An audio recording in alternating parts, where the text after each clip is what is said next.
À chaque fois que j'imagine pouvoir, au fond, vivre le monde,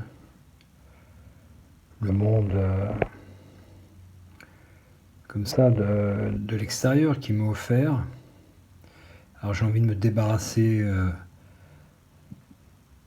du fait de moi devoir l'inventer. Ça me paraît parfois étouffant et lourd à porter et je me dis stop, stop, c'est cette terre, cette peinture. Et alors je me prends plusieurs jours après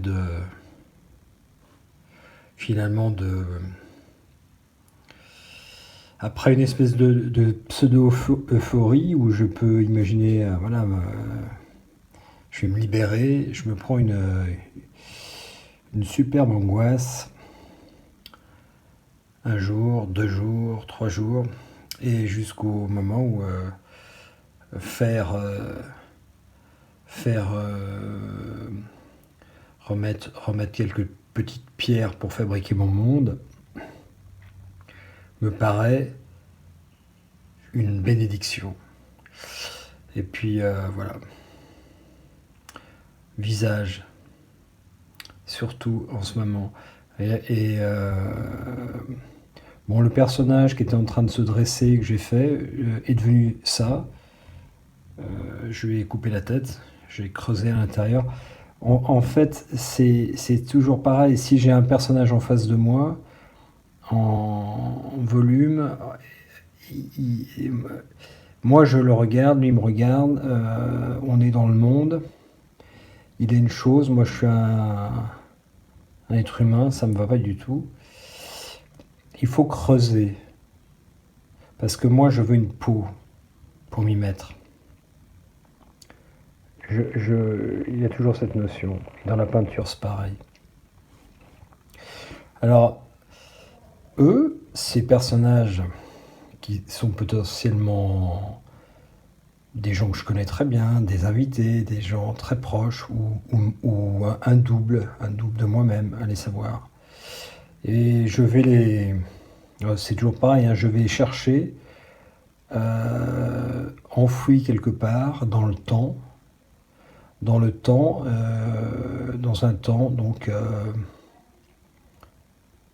je sais pas, je vais dire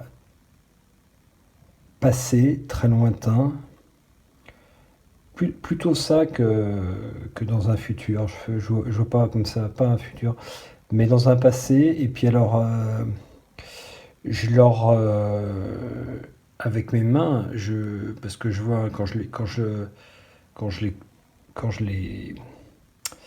sais pas comment dire, hein, quand je les fais, quand je les conçois comme ça, ce que j'aime, le primordial, c'est d'adoucir leur peau, leurs traits, donc c'est vraiment très très délicat.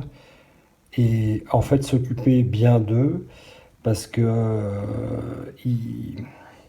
c'est un peu aller contre l'angoisse du temps qui passe, de la mort. Et eux, donc c'est une espèce de consolation. Je les laisse pas du tout. Je les veille ou quelque chose. Et puis tout à l'heure, par exemple, celui-ci, quand je commençais à entrer dans, dans cette atmosphère de ce visage qui semble dormir, par exemple, j'ai senti une odeur. J'ai imaginé, elle est venue à moi comme ça, par ce visage, de... c'était des plantes aromatiques. C'était assez étrange, du thym peut-être, des plantes comme ça.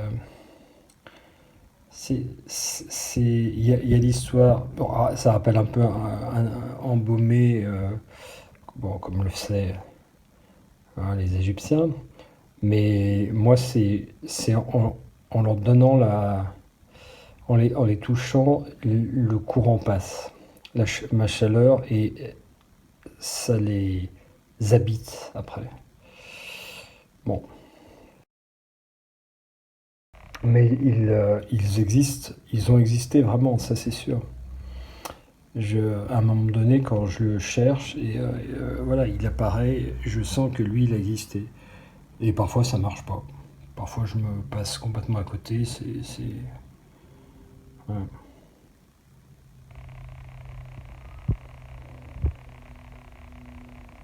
Je sens vouloir leur donner.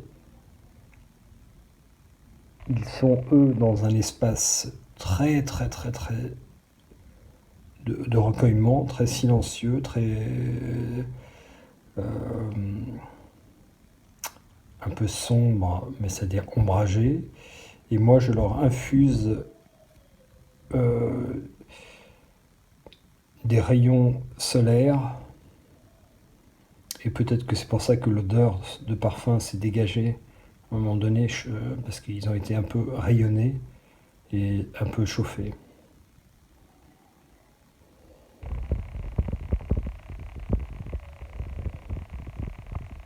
Bah évidemment, avec eux, eh ben, c'est quoi? C'est que je me sens évidemment pas seul. Et si je laisse tomber ça, le monde extérieur, c'est une solitude totale qui est ressentie. Ouais, et ça marche pas. Bon. Donc voilà, je suis un peu condamné à. Ben voilà. Bon, ça a toujours été comme ça, hein. Fabriquer mon monde en espérant pouvoir le faire aussi, à un moment donné, exister avec l'extérieur, le faire passer, partager avec d'autres, parce que là, hélas, je reste enfermé beaucoup quand même avec moi et mon monde. Voilà.